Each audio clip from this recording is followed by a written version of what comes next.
ఆంధ్రజాతికిది అయోధ్యాపురి.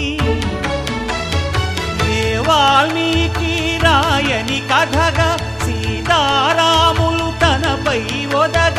రామదాస కృత రామ పదామృత వాగ్గేయ స్వర సంపదగా వెలసిన దక్షిణ సాకేతపురి.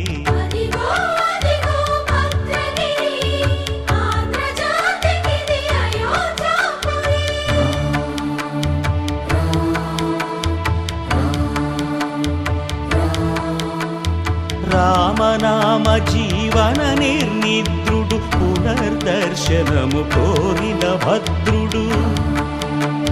సీతారాముల దర్శనానికై ఘోర తపస్సు